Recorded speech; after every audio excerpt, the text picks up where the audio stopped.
ہم نے ایک انٹرویو اور بھی آپ کا دلواتی ہوں، مگر میرے ساتھ جناب کرامت اللہ قوری صاحب موجود ہیں۔ کرامت اللہ قوری صاحب، مجھے جانے کا موقع ملا جناح سندھ میڈیکل یونیورسٹی کے پروگرام پہ۔ وہاں مجھے ایک وقار صاحب ملے، بہت سے لوگ ملے مگر ایک وقار صاحب ملے جنہوں نے خاص طور پہ آپ کا تذکرہ کیا۔ Was a very well dressed man and he said Karamatullah قوری صاحب میرے دوست بھی ہیں اور آپ ان کو بہت ٹوکتی ہیں۔ آئی سیڈ آپ لوگوں کو لیکچرز کی ضرورت ہے تو یونیورسٹی میں ایڈمیشن لے لو، دس is a conversation point, of course we do ہے۔ میں احسان مند ہوں جناب کرامت اللہ قوری کی، ایوری منڈے ٹائم نکالنا، یہاں تشریف لانا، بات کرنا، ہی ڈز اٹ۔ باتیں کرنا فون کے اوپر تو بڑا آسان ہوتا ہے مگر to be practical is very difficult. And number 2، جب ہم بات کرتے ہیں تو اسی لیے تو پاکستانی قوم کو ڈکٹیشن لینے کی عادت ہے، چاہے وہ آپ کے جرنلز ہیں، چاہے وہ آپ کے پولیٹیشنز ہیں اور چاہے وہ آپ لوگ ہیں۔ You just want lectures. Sir السلام علیکم، ویلکم۔ وعلیکم السلام۔ عارفہ، یہ جو تم کہہ رہی ہو نا پاکستانی قوم کی خصوصیت میں کوٹ ان کوٹ کہتا ہوں، یہ ہے جاگیرداری نظام کی لعنت۔ دیکھو جاگیرداری نظام میں کیا ہوتا ہے کہ جاگیردار خدا کا اوتار سمجھا جاتا ہے، وہ اپنے آپ کو پیش کرتا ہے خدائی اوتار کے طور پہ، اور اس کے منہ سے نکلا ہوا ہر لفظ حرف آخر ہوتا ہے۔ تو یہ جو پاکستانی قوم میں یہ کمزوری ہے نا کہ صرف حکم سنتے ہیں، ایگزیکٹلی، مکالمے کی اہمیت نہیں جانتے۔ بہت شکریہ، آپ نے صرف جاگیرداری نظام کی بات کی۔ وہاں جس کے پاس پیسہ ہے اور اس کے پاس ہاری ہیں، آپ کو پتہ ہے کہ بھٹا سسٹم جو ہے، بھٹے جہاں اینٹیں بنتی ہیں، جس بھٹا سسٹم کی بات کر لیں، وہاں پر جب بچے پیدا ہوتے ہیں تو آنے والی نسلوں تک کے بچے مقروض ہوتے ہیں، غلامی کی زندگی گزارتے ہیں، نہ وہ اپنے بچوں کو تعلیم دلوا سکتے ہیں، اگر وہ قرض لیتے ہیں تو اس قرض کے عوض اپنے آنے والے بچے کو وہاں پہ رہن رکھواتے ہیں۔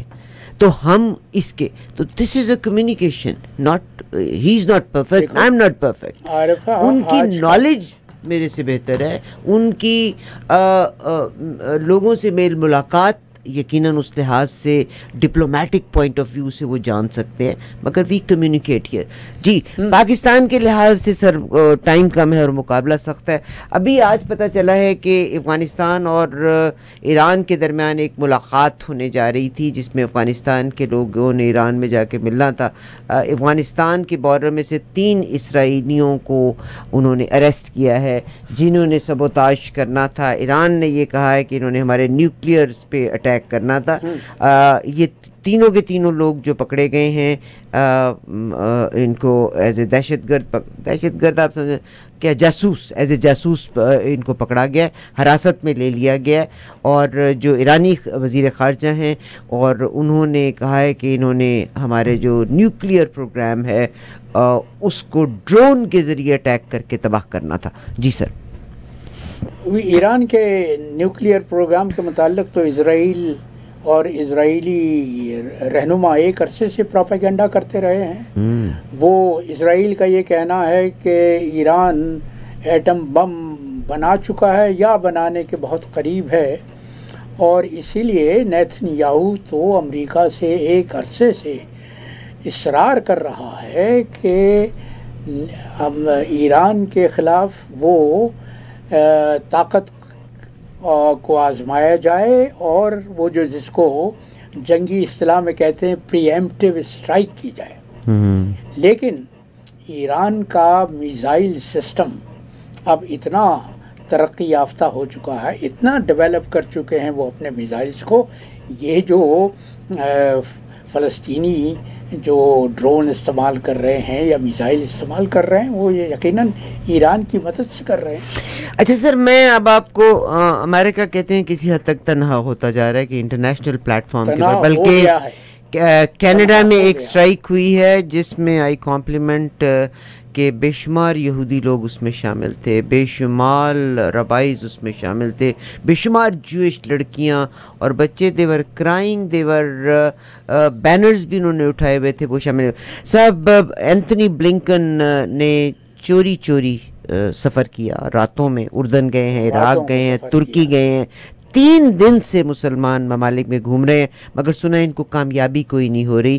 جمعے کو اسرائیل، ہفتے کو اردن اور عراق، اور پھر اتوار کے دن وہ ترکی پہنچے، اور کہتے ہیں کہ مکمل طور پہ نا امید ہیں، کیونکہ وہ ایک طرف سے آگ کو ٹھنڈا کرتے ہیں، دوسری طرف سے آگ گرم ہو جاتی ہے۔ کیا فرمائیں گے؟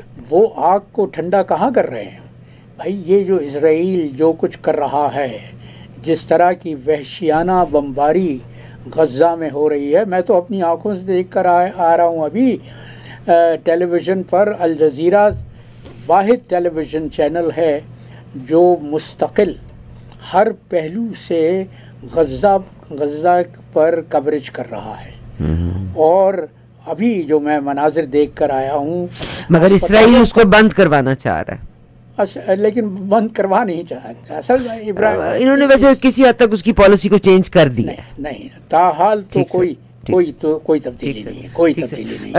مگر میں یہاں پہ آپ کو یہ کہنا چاہتی ہوں کہ جو ہمارے ایکس کے ہیں، اسپیس ایکس کے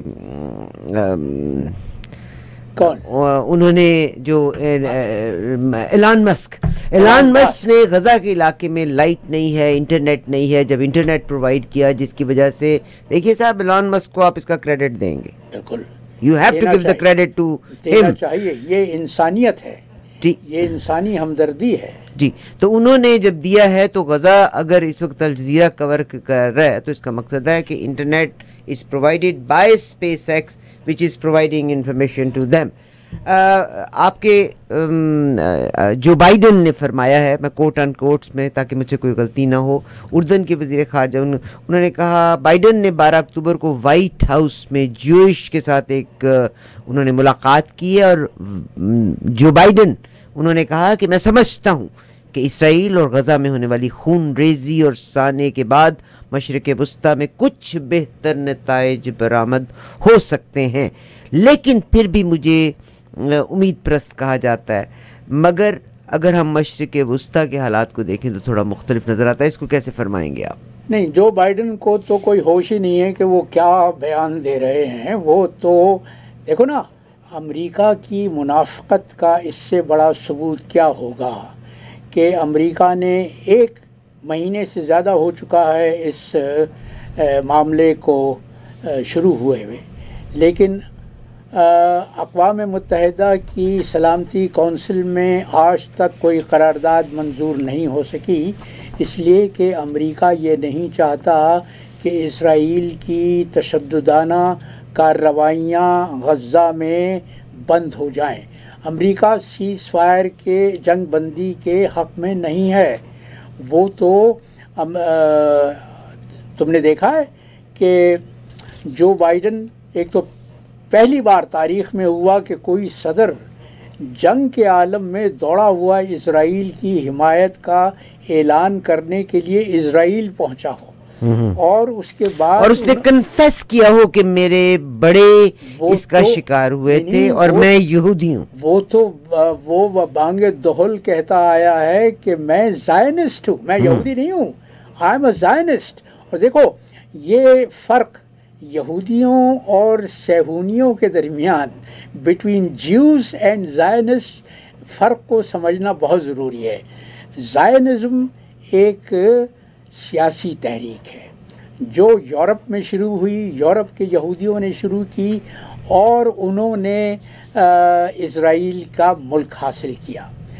یہودی بہت سے، دنیا کے میں بڑی تعداد ہے یہودیوں کی جو اسرائیل کی پالیسیوں کے حق میں نہیں ہے۔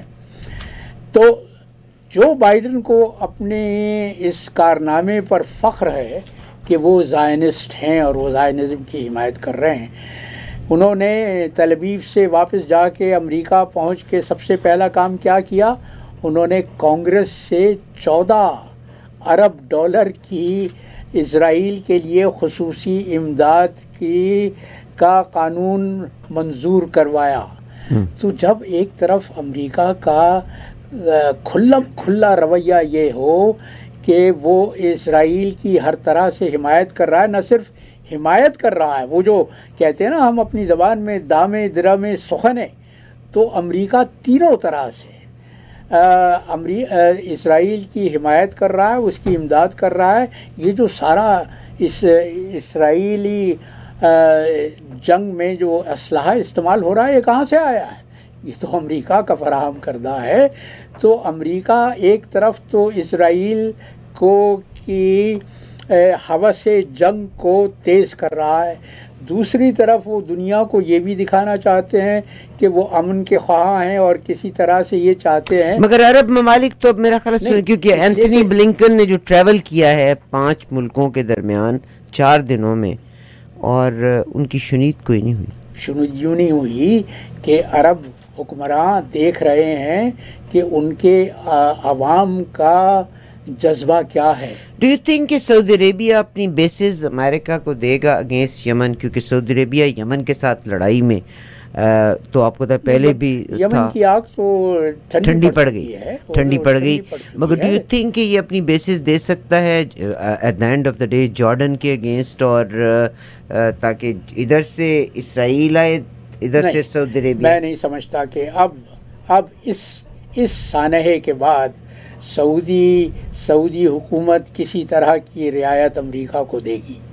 جو ان کے درمیان جو معاہدہ ہے، جو افہام و تفہیم ہے، وہ اپنی جگہ ہے، لیکن اس طرح کا اب کوئی کارروائی نہیں نظر آتی مجھے کہ سعودی عرب کسی عرب ملک کے خلاف استعمال کرنے کے لیے امریکہ کو اپنی سرزمین پر ہوائی اڈے. یہاں سے میں جمپ کرتی ہوں پاکستان میں. سعودی عربیہ کی بڑی انفلوئنس ہے پاکستان کے اوپر، بہت انفلوئنس ہے. پیسہ بھی جب ضرورت ہوتا ہے دیتا ہے، بیل آؤٹ بھی کرتا ہے پاکستان کو. امریکہ میں رجیم چینج ہوا، پاکستان میں رجیم چینج ہوا، امریکہ آف کورس پاکستان کو استعمال کرنا چاہتا ہے رشیا کے قریب، چائنا کے قریب جانے کے لیے، کیونکہ اس وقت امریکہ 2 محاذوں کے اوپر لڑ رہا ہے، ایک یوکرین کے محاذ میں بائی ہیلپنگ رشیا، اور دوسرا بھی اسرائیل کے محاذ پہ چلا گیا. Do you think they can open animosity لے سکیں گے کہ وہ پاکستان کو؟ اور سعودی عربیہ، آپ کا خیال ہے کہ پاکستان کو امریکہ کے ساتھ جانے کا متحمل ہو سکتا ہے؟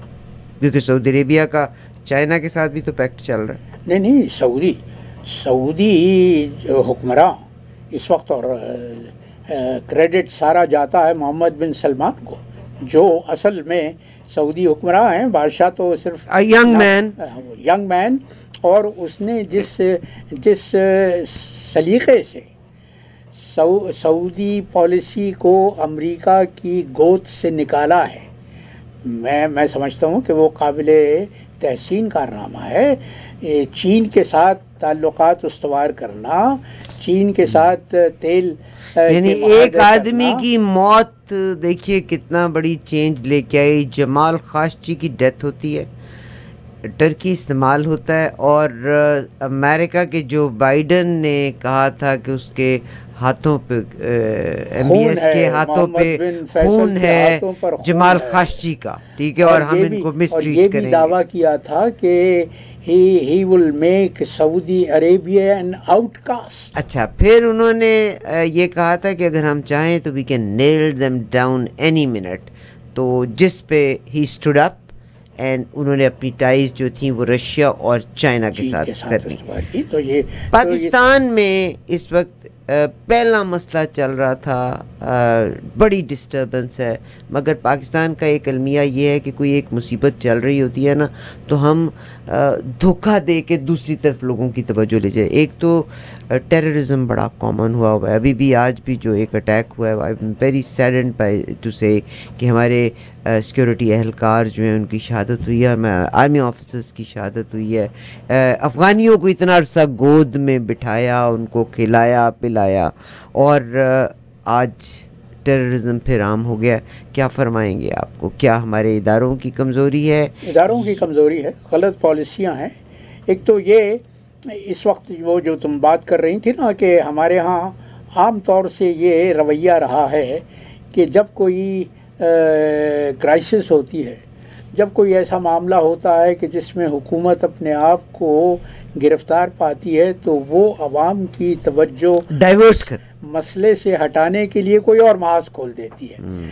تو میں یہ سمجھتا ہوں ذاتی طور پر کہ یہ جو افغان مہاجرین کو فوری طور پر ملک چھوڑ دینے کا حکم دیا گیا ہے، یہ بھی ایک ٹیکٹک ہے عوام کی توجہ اصل مسئلے کی طرف سے ہٹانے کی۔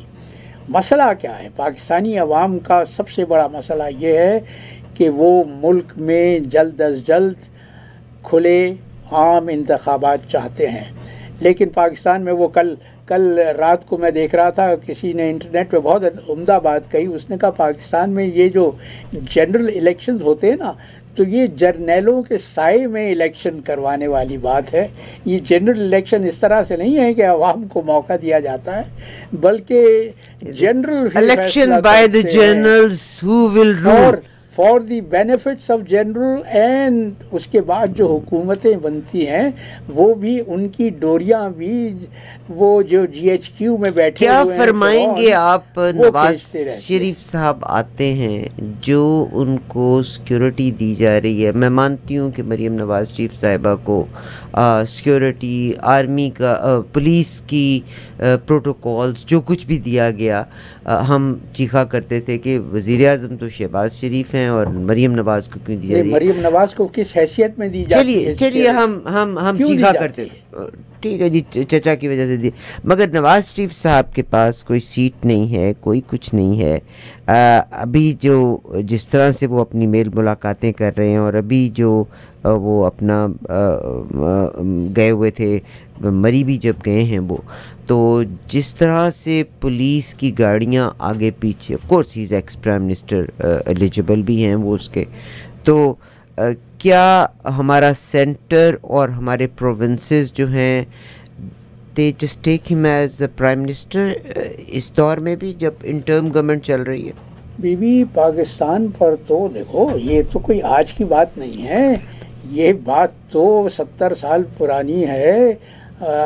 تم ہمارے جرنیل جی ایچ کیو سے میں بیٹھے ہوئے ڈوریاں ہلاتے رہتے ہیں۔ حکومت تو اصل میں جرنیلوں کی ہے، یہ تو صرف ہم ہر بات نہیں ہم ہر بات پہ جرنیلوں کو لے آتے ہیں۔ I am so sorry again, وقار صاحب آپ کہیں گے میں نے کاٹ دیا ان کو، ہر بات کو ہم جرنیلوں پہ ختم کرتے ہیں، مگر ان جرنیلوں کو تو ضرورت ہے، مگر ان جرنیلوں کو جرنیل بنایا کس نے؟ آپ کے آرمی کے، آپ کے پولیٹیشین ہی ہیں نا، جنہوں نے، آپ کے جرنلسٹ ہی ہیں نا جنہوں نے اپنے ذاتی مفاد کے لیے لکھنا شروع کر دیا ان کے لیے، آپ کے پولیٹیشینز ہی ہیں نا جنہوں نے پوزیشن لینے کے لیے they are ready to do anything, and of course they will be given. نہیں، میں اس سے اتفاق نہیں کرتا۔ پاکستان کو، پاکستان بننے کے بعد سے فوج نے ایک سیکیورٹی اسٹیٹ بنا دیا ہے، سیکیورٹی اسٹیٹ جس میں فوج کی بالادستی ہے، اور پاکستان کی بدنصیبی ہے، پاکستانی عوام کی بدنصیبی ہے کہ ملک میں ان جرنیلوں نے کبھی جمہوریت کو مستحکم ہونے ہی نہیں دیا گیا۔ جہاں کہیں آثار پیدا ہوئے کہ جمہوریت جڑیں پکڑ رہی ہے، جمہوریت مستحکم ہو رہی ہے، وہیں پر اس حکومت کا تختہ الٹ دیا گیا، اور دور جانے کی بات نہیں ہے۔ بہت ابھی 1.5 برس پہلے کی بات ہے، عمران خان کو جس طرح سے نکالا گیا ہے دودھ میں سے مکھی کی طرح سے، وہ کس کا کارنامہ ہے؟ I am very said by Imran Khan, اور میں دنیا میں انٹرنیشنل لیول پہ میں بلکہ آپ کو بتانا چاہتی ہوں، جو لوگ اوتھ لینے کے لیے امریکن سٹیزن شپ کا گئے، تو اوتھ لینے والا گورنمنٹ کا officer, and he said, okay, so you're Pakistan, and he said, تمہارا prime minister Imran Khan, the nation must respect him, the man he fights for Pakistan. بڑے کمال کے الفاظ تھے جو باہر کے لوگ بھی اس کو اکنالج کر رہے ہیں. مگر جب عمران, لیکن پاکستان میں اس کو جیل میں رکھا ہوا ہے. اچھا جی سر, وجہ بتاتی ہوں نا, میں آپ کو وجہ بتاتی ہوں. پولیٹیشین. ابھی آپ نے جنرلز کو جب کہا تھا نا, تو میں نے آپ سے یہ کہا تھا کہ آپ ہر بات پہ جنرلز کو ہم کیونکہ ہمیں بڑا آسان ہے جنرل کو گالی دے دینا یا فوج کو گالی دے دینا, مگر عمران خان جس دن تک 3.5 سال پرائم منسٹر رہے, وہ سیٹ پہ بیٹھ کے ایک ہی کہتے تھے, میرے پاس انٹرویوز ہیں وہ والے, وہ ایک ہی بات کہتے تھے, میں ہر ڈیسیژن لے رہا ہوں. کیوں نہیں تب انہوں نے کہا, because he was hungry for to be the prime minister, that is the reason he was saying this. یہ عمران کی کمزوری تھی. عمران سر یہی کمزوری نواز شریف کی ہے, یہی کمزوری زرداری کی ہے. زرداری اور نواز تو فوج کے پروردہ ہیں, بی ان کو عمران خان سے موازنہ نہ کرو ان کا. یہ ملک کو لوٹنے والے ہیں. میں انسان کا موازنہ نہیں کر رہی. موازنہ اگر آپ کرتے ہیں نا, میں نے سٹینڈ لیا کہ کاکڑ صاحب لمز یونیورسٹی میں جاتے ہیں اور سٹوڈنٹس کو توں کر کے بات, 10 بندوں نے ویڈیوز پوسٹ کی, جب عمران خان بھی پوزیشن میں تھے وہ توں کر کے بات کرتے تھے. رسپیکٹ کرنے کا عنصر ہی نہیں تھا ان میں بھی.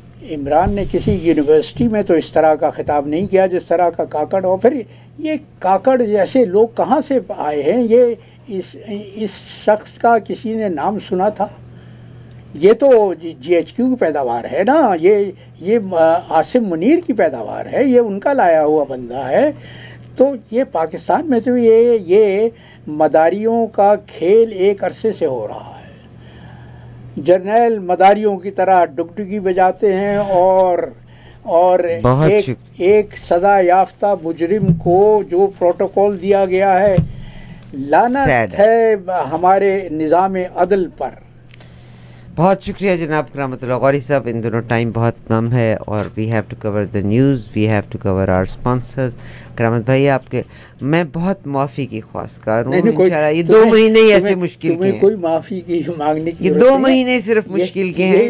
Things will be all right. یہ تو وقت کے مطابق چلنا چاہیے. We are licence with the length and of course اس پروگرام کو آپ یوٹیوب پہ بھی دیکھ سکتے ہیں, ٹیلی ویژن پہ بھی دیکھ سکتے ہیں. میں دل سے رسپیکٹ کرتی ہوں جناب غوری صاحب کی. آپ ڈپلومیٹ رہے, آپ نے اپنی سفارتکاری میں بہت کام کیا, اپنی کتابیں لکھی, مگر میں with all my due respect, ہمارے پولیٹیشینس پوزیشن حاصل کرنے کے لیے they are ready to compromise in every way shape and manner. Anjum Qureshi میرے ساتھ ہیں.